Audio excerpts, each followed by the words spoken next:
इसमें कोई आश्चर्य की बात नहीं है कि द पावर ऑफ नाउ की दुनिया भर में 2 मिलियन से ज्यादा कॉपीज बिक चुकी हैं और 30 से ज्यादा फॉरेन लैंग्वेजेस में ट्रांसलेट की जा चुकी है।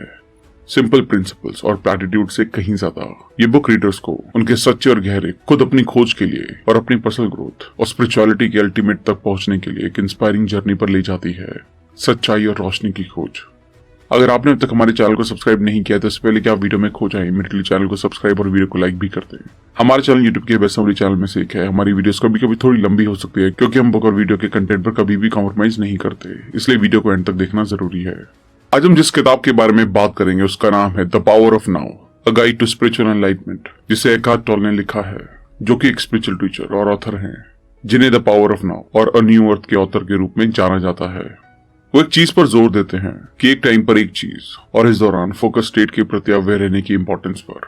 द न्यूयॉर्क टाइम्स ने टॉल को the most popular spiritual author in the United states कहा है। इस बुक को अच्छे से समझाने के लिए इस बुक को 10 अलग अलग चैप्टर्स में बांटा गया है और हर चैप्टर हमें एक बड़ी ट्रांसफॉर्मेशन की तरफ ले जाता है। और याद रखिए, अगर ये वीडियो आपको पसंद आए तो सभी जरूरतमंद लोगों के साथ इस वीडियो को शेयर करना ना भूलें। क्या पता उनकी जिंदगी इस वीडियो को देखने के बाद बदल जाए। You are not your mind. Enlightenment, ये क्या होता है? एक बार एक भिखारी डब्बे पर बैठकर खाने और पैसे के लिए भीख मांग रहा था। एक आदमी आया और उसने खुले पैसों के लिए पूछा। भिखारी ने कहा उसके पास कुछ नहीं है। आदमी ने कहा कि उस बॉक्स में क्या है? भिखारी ने कहा कुछ नहीं, ये तो बस एक यूजलेस बॉक्स है। इस पर मैं 30 साल से बैठकर भीख मांग रहा हूँ। लेकिन वो आदमी बॉक्स को खोलने के लिए जिद पर अड़ गया। बॉक्स खोलने पर वो चौंक गए, ये सोने से भरा था। इस स्टोरी की तरह ऑथर ये बताना चाहते हैं कि शांति हमारे अंदर ही है। हम में से ज्यादातर लोग प्लेजर और फुलफिलमेंट, वैलिडेशन, सिक्योरिटी के लिए बाहर देखते हैं, जबकि हमारे अंदर ही खजाना है जिसमें ना सिर्फ सभी चीजें मौजूद हैं जबकि इनसे भी कहीं बढ़कर है। सोचना एक बीमारी बन चुकी है। बीमारी तब होती है जब कोई चीज बैलेंस से बाहर हो जाती है। एग्जाम्पल के लिए, बॉडी में नए सेल्स बनते और टूटते रहते हैं, पर प्रॉब्लम तब होती है जब कोई चीज आउट ऑफ प्रोपोर्शन चली जाती है। ऐसे ही अगर सही से काम में लाया जाए, माइंड भी एक सुपर टूल है। गलत तरीके से काम में लेने पर यह डिस्ट्रक्टिव हो जाता है। इसको सही से समझने के लिए ज्यादातर ऐसा नहीं होता कि आप अपने माइंड का गलत तरीके से यूज करते हैं, बल्कि अक्सर आप इसे यूज ही नहीं करते हैं। उल्टा माइंड आपको यूज करने लग जाता है और यही बीमारी है। आपको लगता है कि आप अपना माइंड हो, ये सिर्फ एक भ्रम है। आपके एक इंस्ट्रूमेंट ने आपके ऊपर काबू पा लिया है। आपका माइंड एक इंस्ट्रूमेंट है, एक टूल है। एक टूल की तरह ये एक खास काम के लिए वहां है और जब काम खत्म हो जाता है आप इसे रख देते हैं। ठीक वैसे ही 80% से ज्यादा लोगों की सोच ना सिर्फ रिपीटेटिव और यूजलेस होती है, बल्कि ये नेगेटिव और नुकसान वाली भी होती है। खुद की तरफ देखें और आप पाएंगे कि ये सच है। ये आपकी बहुत सी एनर्जी सोख लेता है। एनलाइटमेंट का मतलब है अपने थॉट से ऊपर उठना, अपने थॉट्स के लेवल से नीचे नहीं जाना, किसी जानवर या पेड़ पौधे के लेवल तक। एनलाइटेड स्टेट में आपको जब भी जरूरत होती है आप अपने थिंकिंग माइंड का यूज करते हैं, लेकिन एक पहले से काफी फोकस्ड और इफेक्टिव तरीके से। माइंड एक जरूरी सर्वाइवल मशीन की तरह है। दूसरे माइंड के ऊपर अटैक और खुद को डिफेंड करता है और इन्फॉर्मेशन को कलेक्ट, जमा और इसे एनालाइज करता है। ये काम में अच्छा जरूर होता है, लेकिन ये बिल्कुल क्रिएटिव नहीं होता। सभी सच्चे आर्टिस्ट, चाहे उन्हें इस बात की नॉलेज हो या ना हो, वो जहां दिमाग ना हो वहीं से क्रिएट कर पाते हैं अपने अंदर की स्टिलनेस से। Consciousness, the way out of pain. आज में और दर्द क्रिएट ना करें। किसी की भी लाइफ पूरी तरह से दुख और दर्द से आजाद नहीं है। जो दर्द आप महसूस कर रहे हैं ये आपके माइंड की किसी चीज को एक्सेप्ट ना करने से आता है। माइंड हमेशा प्रेजेंट मोमेंट को नकारता है और इससे भागना चाहता है। जितना आप अपने माइंड को जानते हैं उतना ही आप दुख उठाते हैं, या आप इसे इस तरह कह सकते हैं, जितना आप प्रेजेंट को एक्सेप्ट करते हैं उतना ही आप पेन और सफरिंग से फ्री होते हैं। अगर आप खुद के लिए और दूसरों के लिए पेन क्रिएट नहीं करना चाहते हैं तो प्रेजेंट मोमेंट को अपनी लाइफ का पहला फोकस बनाएं।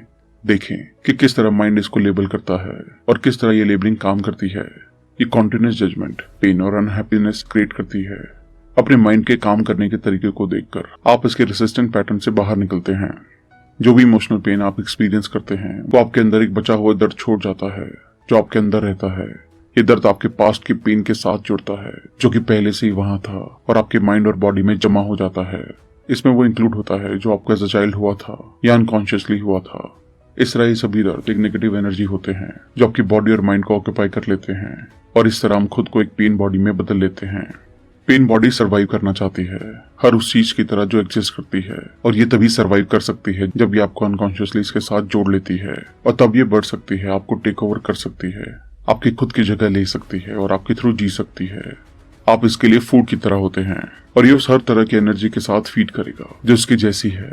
कुछ भी ऐसा जो पेन को फ्यूचर में ले जा सके, चाहे गुस्से की फॉर्म में, नफरत, दुख, ड्रामा, मारपीट या बीमारी के रूप में। सो पेन बॉडी जब ये आपके ऊपर टेक ओवर कर लेती है, ये आपकी लाइफ में एक सिचुएशन पैदा करती है जो इसकी ही एनर्जी को रिफ्लेक्ट करे। पेन बॉडी में ईगो को ढूंढें। इसका मतलब ये हुआ कि आपने पेन बॉडी से खुद को अनहैप्पी बना लिया है और ये बिलीव करने लगे हैं कि दिमाग की बनाई हुई कल्पना ही आप हैं। इस केस में अपनी पहचान खो देने का अनजाना डर किसी भी डिसआइडेंटिफिकेशन के खिलाफ एक स्ट्रॉन्ग रेसिस्टेंस पैदा करेगा। अगर ये आप पर अप्लाई होता है तो आप अपने अंदर के रेसिस्टेंस को पहचानें, पेन से अपने जुड़ाव को ऑब्जर्व करें, अलर्ट रहें और आप देखेंगे कि अनहैप्पी रहने से आपको एक तरह का प्लेजर मिलता है। ये एक हॉरर मूवी जैसा है। हमें उनको देखते हुए डर लगता है, फिर भी हम देखते हैं। क्यों? क्योंकि ये हमें किक देता है और हम इसके एडिक्ट हो जाते हैं। सेम केस अनहैप्पी होने के साथ भी है। ये भी हॉरर मूवी की तरह एडिक्टिव होता है। डर का ओरिजिन, रीजन कि आप अपना हाथ आग पर नहीं रखते हो, वो डर की वजह से है, क्योंकि आप जानते हैं कि आप जल जाएंगे। आपको भी मतलब के डेंजर को अवॉइड करने के लिए फियर की जरूरत नहीं पड़ती, सिर्फ एक मिनिमम इंटेलिजेंस और कॉमन सेंस। आप अभी यहाँ हैं और आपका माइंड फ्यूचर में है। ये एक एंजाइटी गैप क्रिएट करता है और अगर आप अपने माइंड के साथ आइडेंटिफाइड हैं और सिंप्लिसिटी की पावर के साथ अपना टच खो चुके हैं, ये एंजाइटी गैप हमेशा आपके साथ रहने वाला है। तो आप अपने माइंड के साथ आइडेंटिफाइड हैं, आपका ईगो आपकी लाइफ को चलाता है और इसके इस नेचर की वजह से और काफी फैले हुए डिफेंस मैकेनिज्म के बावजूद ईगो काफी नाजुक और इनसिक्योर होता है और ये खुद को हमेशा खतरे में देखता है। डर के कई रीजंस होते हैं, खोने का डर, फेलियर का डर, हर्ट होने का डर और ऐसे कई और भी। लेकिन आखिर में सभी डर ईगो के खत्म होने के डर से पैदा होते हैं। जैसे बिल्कुल मामूली दिखने वाली नॉर्मल चीजों के बारे में भी लोग आर्गुमेंट करते हैं और सामने वाले पर्सन को गलत साबित करने में लगे रहते हैं, अपनी मेंटल पोजीशन डिफेंड करते हैं जिसके साथ वो अब तक जी रहे थे। अगर आप किसी मेंटल पोजीशन के साथ खुद को आइडेंटिफाई करते हैं, अगर तब आप गलत साबित होते हैं, तब आपका खुद के बारे में माइंड बेस्ड सेंस को खतरा महसूस होता है। इसलिए आप एज एन ईगो गलत होना अफोर्ड नहीं कर सकते हैं। गलत होने का मतलब है मर जाना। इसकी वजह से बहुत सी लड़ाइयां होती हैं और काउंटलेस रिलेशनशिप टूट जाते हैं। याद रखें, ईगो की वजह से एक बार आप खुद को माइंड से डिसआइडेंटिफाई कर लेते हैं, चाहे आप सही हो या गलत, इससे आपके सेंस ऑफ सेल्फ पर कोई फर्क नहीं पड़ता। Moving deeply into the now, आप अनकॉन्शियस स्टेट के बेसिक मैकेनिक्स ऑलरेडी सीख चुके हैं। खुद को माइंड के साथ जोड़कर देखना, जो एक फॉल्स सेल्फ ईगो डेवलप करता है आपके ट्रू सेल्फ के सब्स्टिट्यूट की तरह। माइंड खुद से डिसफंक्शनल नहीं होता। ये एक बहुत अच्छा टूल है। डिसफंक्शन तब आता है जब आप इसमें खुद को तलाशते हैं और गलती से इसे ही खुद मान लेते हैं। तब ये इगोइस्टिक माइंड बन जाता है और आपकी लाइफ को पूरी तरह से टेक ओवर कर लेता है।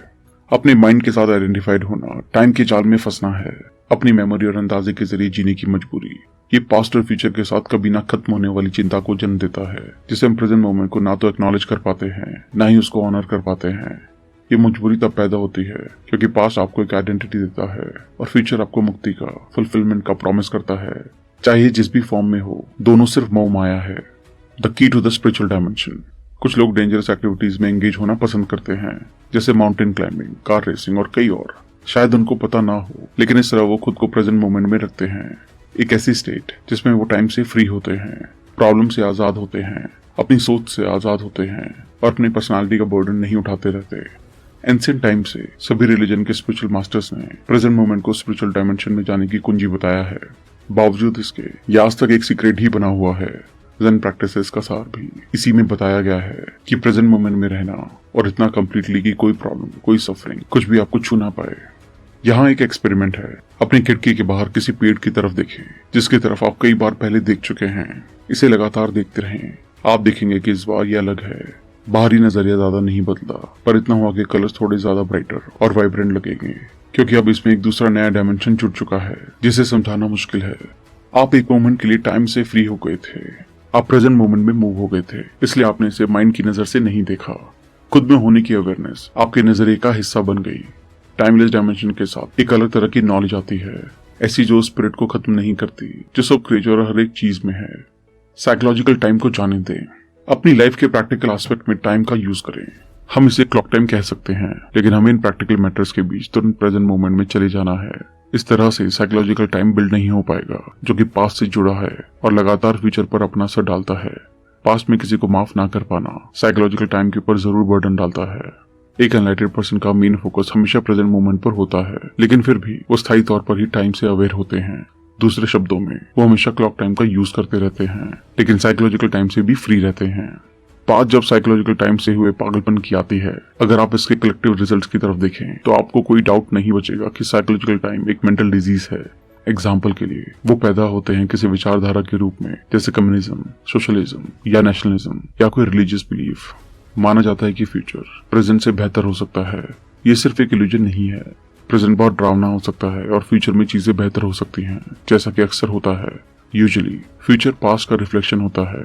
बहुत बड़े चेंजेस पॉसिबल हैं, लेकिन असल में बदलाव रेयर होता है और ये इस बात पर डिपेंड करता है कि आप प्रेजेंट मोमेंट का यूज करके अपने पास्ट को सुधारने के लिए अवेलेबल हों, या फिर प्रेजेंट मोमेंट की कॉन्शियसनेस की क्वालिटी होती है जो आपका फ्यूचर डिसाइड करती है। तो क्या है जो आपकी कॉन्शियसनेस को तय करता है?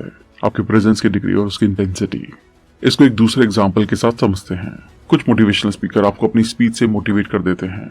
इस वक्त आपकी जेब खाली है और फ्यूचर भी कुछ प्रॉमिसिंग लग नहीं रहा होता, लेकिन उनकी स्पीच सुनने के बाद एंथुसियाज्म में आप एक बड़ा टारगेट अचीव करने का डिसाइड कर लेते हैं। जब आप उस डायरेक्शन में कुछ वक्त तक काम कर लेते हैं, आप महसूस करते हैं कि गोल बहुत बहुत दूर है और आप उम्मीद छोड़कर अपने रेगुलर रूटीन पर आ जाते हैं। तो उसका सॉल्यूशन क्या है? सॉल्यूशन है आज के 10 मिनट। आपको एक दीवार नहीं बनानी है, आपको सिर्फ एक ईंट लगानी है, उस बेस्ट तरीके से जैसे इसको लगाया जा सकता है। 10 मिनट बाद ये वक्त है अगली ब्रिक लगाने का। ये इतना ही सिंपल है। आप अनहैप्पी और आज के मोमेंट में दोनों एक साथ नहीं हो सकते। पास्ट की कुछ चीजें हैं जो उस तरह से नहीं हुई जिस तरह से होनी चाहिए थी। उम्मीद वो चीज है जो आपको ट्रैक पर रखती है, लेकिन उम्मीद फ्यूचर पर फोकस्ड होती है और ये फोकस आपके प्रेजेंट मोमेंट में रहने को डिनाई करता है और आपकी अनहैप्पीनेस का कारण बनता है। ये सच है कि आपकी अभी की जो सिचुएशन है ये उन चीजों का नतीजा है जो पास्ट में हुई है, लेकिन ये अभी भी आपकी प्रेजेंट सिचुएशन का हिस्सा है और इसमें उलझे रहना आपको अनहैप्पी ही बनाएगा। अपनी सेंसेस को फुली यूज करें, जहां हो वहां प्रेजेंट रहें, अपने आसपास देखें, सिर्फ देखें, इंटरप्रेट ना करें। लाइट्स, शेप्स, कलर्स, टेक्सचर्स को देखें। हर चीज की साइलेंट प्रेजेंस को लेकर अवेयर रहें। साउंड सुने, उन्हें जज ना करें। साउंड्स के नीचे की साउंड को सुने, किसी चीज को टच करें, कुछ भी इसके होने को फील करें या एक्नॉलेज करें। अपनी ब्रीदिंग की रिदम को ऑब्जर्व करें। हवा को अंदर और बाहर जाता हुआ फील करें। अपनी बॉडी के अंदर की लाइफ एनर्जी को महसूस करें। प्रेजेंट मोमेंट में डीपली मूव करें। The Joy of being. अगर जो आप कर रहे हैं उसमें कोई जॉय, आसानी या हल्कापन नहीं है, तो उसका ये मतलब नहीं है कि वो आपको चेंज करना है जो आप कर रहे हैं। आप उसे कैसे कर रहे हैं ये चेंज करना ही काफी होगा। देखें, अगर आप कुछ करने पर अटेंशन दे सके बजाय उस रिजल्ट पर जो आप इससे पाना चाहते हैं, अपना पूरा अटेंशन प्रेजेंट मोमेंट में दे, उस पर जो आज में है। जिस मोमेंट आपकी अटेंशन प्रेजेंट मोमेंट पर फोकस्ड होती है, आप एक प्रेजेंस फील करते हैं, एक स्टिलनेस, एक शांति। आपको फुलफिलमेंट के लिए फ्यूचर पर डिपेंड रहने की जरूरत नहीं होती। इस तरह आप रिजल्ट से अटैच नहीं होते, ना ही फेलियर और सक्सेस आपके इनर बीइंग को बदलने की पावर रखेंगे। आप अपनी लाइफ पर ज्यादा कंट्रोल फील करेंगे। Mind strategies for avoiding the now. अगर मैं ये मान भी लूं कि टाइम सिर्फ एक इल्यूजन है, तो इससे मेरी लाइफ में क्या बदलाव आने वाला है? मुझे फिर भी उसी वर्ल्ड में रहना है जिसे पूरी तरह से टाइम ही डोमिनेट करता है। ये भी एक तरह का बिलीफ है जो आपकी लाइफ में ज्यादा डिफरेंस नहीं क्रिएट करने वाला। इस ट्रुथ को रियलाइज करने के लिए आपको इसे जीना होगा। जब आपकी बॉडी का हर सेल इतना प्रेजेंट होता है कि ये लाइफ के साथ वाइब्रेंट फील करने लगता है, और जब आप लाइफ के हर मोमेंट को फील करते हैं, तब ये कहा जा सकता है कि आप टाइम से फ्री हो चुके हैं। लेकिन मुझे फिर भी कल को बिल्स तो देने ही होंगे, और मैं फिर भी बूढ़ा हो रहा हूँ, और एक दिन सबकी तरह मुझे भी मर जाना है। तो मैं ये कैसे कह सकता हूँ कि मैं टाइम से फ्री हूँ? कल के बिल्स की प्रॉब्लम नहीं है, फिजिकल बॉडी का खत्म हो जाना भी नॉर्मल नहीं है। इस मोमेंट को खोना एक प्रॉब्लम है, बल्कि एक गलतफहमी जो एक सिचुएशन, इवेंट या इमोशन को किसी पर्सनल प्रॉब्लम या सफरिंग में बदल दे, ये प्रॉब्लम है। टाइम से फ्री होने का मतलब है अपनी आइडेंटिटी के लिए, अपनी पास्ट की साइकोलॉजिकल नीड और अपनी फ्यूचर के फुलफिलमेंट से आजाद होना। Ordinary and deep unconsciousness. Unconsciousness के डिफरेंट लेवल्स का मतलब क्या है? जैसा कि आप जानते होंगे, नींद में ड्रीमलेस स्लीप से ड्रीम स्टेट में आप कॉन्स्टेंटली मूव करते रहते हैं। उसी तरह जागते हुए ज्यादातर लोग ऑर्डिनरी अनकॉन्शियसनेस से डीप अनकॉन्शियसनेस में शिफ्ट करते हैं। ऑर्डिनरी अनकॉन्शियसनेस क्या होता है? इसका मतलब होता है अपने thought process, emotions, reactions, desire के साथ आइडेंटिफाइड होना। ये ज्यादातर लोगों की नॉर्मल स्टेट होती है। इस स्टेट में आपको एक इगोइस्टिक माइंड रन करता है और आप खुद से अनजान रहते हैं। ये बहुत ज्यादा दर्द और अनहैप्पीनेस की स्टेट तो नहीं होती है, लेकिन लगातार अनइजीनेस, बोर्डम और नर्वसनेस की स्टेट होती है। आप शायद इसे रियलाइज भी नहीं कर पाते होंगे। ये हमारी लाइफ का नॉर्मल पार्ट बन चुका है। जब बात डीप अनकॉन्शियसनेस की आती है, ऑर्डिनरी अनकॉन्शियसनेस से पैदा हुई मुश्किलें डीप अनकॉन्शियसनेस का पेन बन जाती हैं। ऐसी स्टेट जो ज्यादा मुश्किल है और जिसमें ज्यादा सफरिंग और अनहैप्पीनेस होती है, जब चीजें गलत हो जाती हैं, जब ईगो पर खतरा होता है, या फिर कोई मेजर चैलेंज, खतरा, नुकसान या किसी रिश्ते में दरार आती है। ये ऑर्डिनरी अनकॉन्शियसनेस का एक तेज वर्जन होता है। तो अब ऑर्डिनरी कॉन्शियसनेस को कैसे खत्म किया जाए, इसको कॉन्शियस बनाएं। उन तरीकों को ऑब्जर्व करें जिसमें आप अननेसेसरी जजमेंट से आपके अंदर बेचैनी, असंतोष और तनाव पैदा होता है। एक बार जब आप जान लेते हैं कि किस तरह ऑर्डिनरी अनकॉन्शियसनेस को खत्म किया जाए, आपकी प्रेजेंस बेहतर होगी। जब भी डीप अनकॉन्शियसनेस आपको अपनी तरफ खींचेगी, आपको इसे डील करना आसान हो जाएगा। सेल्फ ऑब्जर्वेशन के जरिए खुद के मेंटल इमोशनल स्टेट को मॉनिटर करने की हैबिट बनाएं। आप पूछ सकते हैं, इस वक्त मेरे अंदर क्या चल रहा है। कम से कम आप अपने अंदर ही चल रही बातों के लिए भी उतने ही इंटरेस्टेड हो जितने आप बाहर की चीजों के लिए हैं। Freedom from unhappiness. हो सकता है आपका फायदा उठाया जा रहा हो सकता है जिस एक्टिविटी में आप एंगेज्ड हैं वो आपके फेवर में ना जा रही हो सकता है आपका कोई करीबी आपके साथ डिसऑनेस्ट, इरिटेटिंग रहा हो, पर ये सब इररिलेवेंट है। चाहे इस सिचुएशन को लेकर आपके थॉट्स और इमोशन जस्टिफाइड हो या इनसे कोई फर्क ना भी पड़ता हो, फैक्ट ये है आप इसे रेसिस्ट कर रहे हैं। आप इस प्रेजेंट मोमेंट को अपना दुश्मन बना रहे हैं। आप अनहैप्पीनेस के इनर और आउटर के बीच कॉन्फ्लिक्ट को क्रिएट कर रहे हैं। हम नेगेटिविटी को ड्रॉप कर सकते हैं। इसे ड्रॉप करके किस तरह आप एक गर्म कोल को ड्रॉप करते हैं जिसे आपने अपने हाथ में पकड़ रखा था। किस तरह आप हैवी और यूजलेस बैगेज कैरी कर रहे हैं, ये जानकर कि आप उस पेन को सफर नहीं करना चाहते जो आपको उस वजन को उठाने से हो रहा है। देखिए, अगर आप खुद को शिकायत करते हुए पकड़ते हैं किसी स्पीच या थॉट में, किसी सिचुएशन के बारे में, लोग क्या करते हैं या क्या कहते हैं, आपकी सराउंडिंग्स, आपकी लाइफ सिचुएशन, यहाँ तक कि मौसम, कंप्लेंट का मतलब है नॉन एक्सेप्टेंस। जब आप कंप्लेन करते हैं तो आप खुद को विक्टिम बनाते हैं, लेकिन जब आप इसके खिलाफ लड़ने का डिसाइड करते हैं, आप पूरे पावर में होते हैं। सो सिचुएशन को एक्शन लेकर चेंज करें। The inner purpose of your life journey. जब आप किसी जर्नी पर होते हैं, ये बहुत हेल्पफुल होता है कि आपको पता हो कि आप कहाँ जा रहे हैं, या कम से कम जिस डायरेक्शन में जा रहे हैं उसका तो पता हो। लेकिन भूले नहीं, जो भी चीजें आपकी जर्नी के बारे में सच में रियल हैं, वो स्टेप हैं जो आप इस वक्त लेने वाले हैं। आपकी लाइफ की जर्नी के आउटर और इनर पर्पस होते हैं। आउटर पर्पस है अपने गोल या डेस्टिनेशन तक पहुंचना, आपने जो टारगेट सेट किया है उसे अकम्प्लिश करना या अचीव करना। लेकिन अगर आपका डेस्टिनेशन या फिर जो स्टेप आप फ्यूचर में लेने वाले हैं आपका इतना ज्यादा टेंशन ले लेते हैं कि वो प्रेजेंट स्टेप से ज्यादा इंपॉर्टेंट हो जाते हैं, तब आप अपनी जर्नी का इनर पर्पस कंप्लीटली मिस कर देते हैं। The inner body being is your deepest self. आपने पहले बॉडी के डीप रूट्स के इंपॉर्टेंस की बात की है।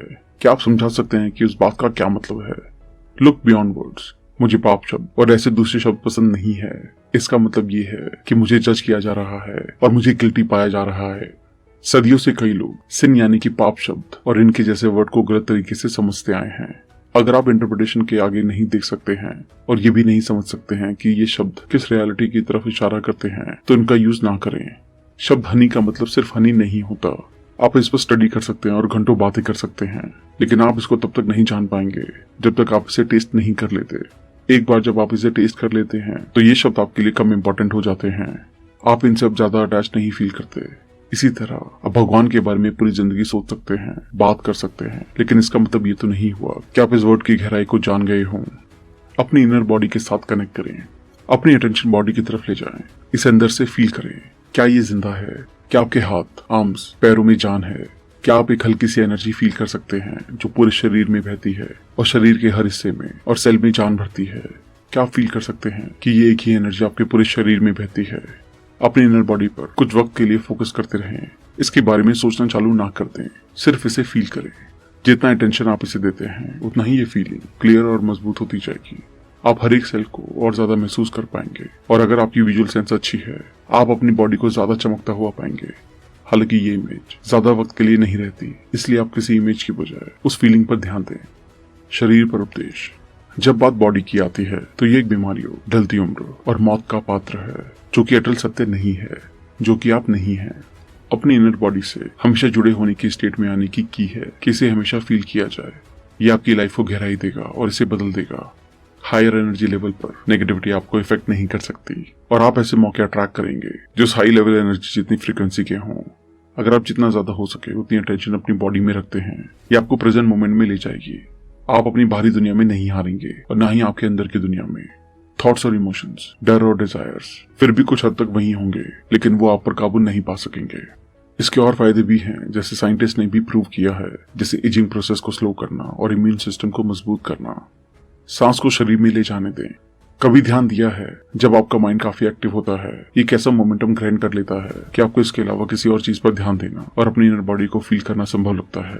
ये खासकर तब होता है जब आप चिंता की कंडीशन में होते हैं तो उसको कैसे सॉल्व किया जाए। जब कभी आपको इस तरह फील हो, ऐसे में अपनी ब्रीदिंग पर फोकस करना काफी आसान होता है। कॉन्शियस ब्रीदिंग, जो कि खुद में एक पावरफुल मेडिटेशन है, ये आपको धीरे धीरे अपनी बॉडी के टच में रख देगा। ध्यान से अपनी ब्रीथ को फॉलो करें, जिस तरह ये अंदर जाती है और बाहर आती है। अपने अंदर सांस भरें और अपने पेट को फूलता हुआ महसूस करें और धीरे से हर बार इनहेल और एक्सहेल करने के दौरान इसको सिकोड़ लें। ये इतना ही सिंपल है। Portals into the unmanifested. इस चैप्टर में टॉल में अनमैनिफेस्टेड प्रेजेंस से कनेक्ट करने के अलग अलग तरीके बता रहे हैं, जिन्हें हम हर वक्त साथ लेकर चलते हैं। यहाँ पर कुछ लोगों के एग्जाम्पल हैं जिन्होंने खुद से ऐसा किया है। पहला इंसान एक औरत है जिसके बच्चे बड़े हो चुके हैं और उसने बहुत सा नुकसान देखा है और उसका बहुत दिल टूटा है। हालांकि एक दिन उसके एक फ्रेंड ने उसके 2 साल के बच्चे को रखने के लिए इस औरत से कहा। इस औरत ने ऑथर को बताया कि इस छोटे बच्चे के साथ रहते उसने अपने खुद के बच्चों की वो बुक्स निकाली जो उसने कई साल पहले पैक कर दी थी, उनके खिलौने निकाले और ये चीजें करना उसको सिंप्लिसिटी और प्योरिटी की तरफ ले गया जो उसने सालों तक महसूस नहीं की थी।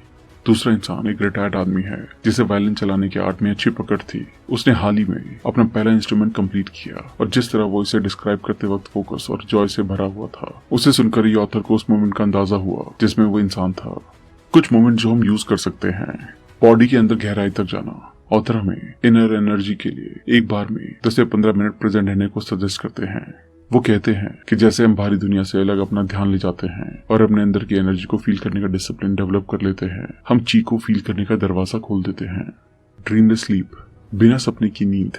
हम अनमैनिफेस्टेड में नींद के दौरान एंटर करते हैं, लेकिन जब तक इसे कॉन्शियसली नहीं करते तब तक ये पॉसिबल नहीं हो पाता। साइलेंस। ऑथर साइलेंस को एक इम्पोर्टेंट दरवाजे की तरह मानते हैं क्योंकि हमारे सभी एक्सपीरियंसेस साइलेंस के साउंड के आपस में करने से शेप लेते हैं।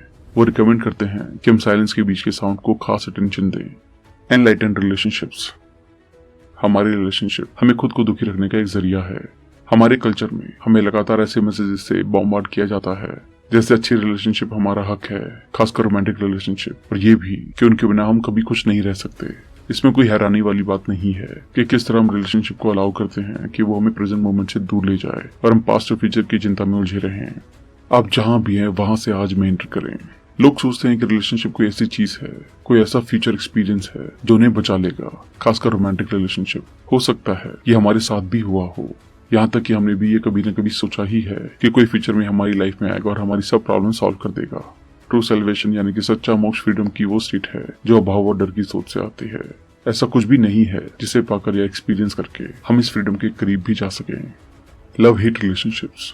रोमांटिक प्यार से ज्यादा एक एडिक्शन की तरह होता है और आप में से कई लोग इसे रिलेट भी कर सकते हैं। एडिक्शन एक मिसप्लेस्ड स्पिरिचुअल एनर्जी की तरह होता है। हर एक एडिक्शन अपने दर्द को फेस ना करने, एक अनजाने रिफ्यूजल से पैदा होते हैं। हर एडिक्शन दर्द से शुरू होता है और दर्द पे खत्म हो जाता है। जिस भी चीज के आप आदी हैं, अल्कोहल, फूड, ड्रग्स या कोई पर्सन, आप अपने दर्द को ढकने के लिए कोई चीज या किसी इंसान को यूज कर रहे होते हैं और इसलिए शुरुआती खुशी के बाद इंटीमेट रिलेशनशिप में काफी ज्यादा दुख, काफी ज्यादा दर्द देखने को मिलता है। और यहाँ ये चीज जानना जरूरी है कि रिलेशनशिप की वजह से हमें दुख नहीं होता। रिलेशनशिप सिर्फ हमारे अंदर के दुख और अनहैप्पीनेस को बाहर लाती है जो पहले से ही आप में है। हर एडिक्शन यही करता है और हर एडिक्शन में यही होता है कि आप ऐसे पॉइंट पर पहुंच जाते हैं कि वहां पर जाके ये अब काम नहीं करता है और तब आपको ये पेन पहले से कहीं ज्यादा इंटेंस लगता है। तो यहाँ पर एक्चुअल में क्या होता है, रिलेशनशिप बॉडी पेन को एक्टिव कर देती है और इसे हील करने के लिए हमें खुद को माइंड से डिसआइडेंटिफाई या अलग करना है और प्रेजेंट मोमेंट के साथ कनेक्ट करना है। इनफैक्ट जब आप जज करना बंद कर देते हैं और अपनी रिलेशनशिप को जैसी है वैसे एक्सेप्ट करते हैं, तब आप माइंड से डिसआइडेंटिफाइड होते हैं। आप प्यार के लिए, जॉय के लिए, पीस के लिए जगह बना पाते हैं। पहले तो आप खुद को जज करना बंद करें, तब आप अपने पार्टनर को भी जज करना बंद कर देंगे। किसी रिलेशनशिप में बदलाव के लिए सबसे बड़ा फैक्टर होता है अपने पार्टनर की कंप्लीट एक्सेप्टेंस, चाहे वो जैसा भी हो, बिना उसे जज किए और बिना कोई बदलाव की उम्मीद रखते हुए।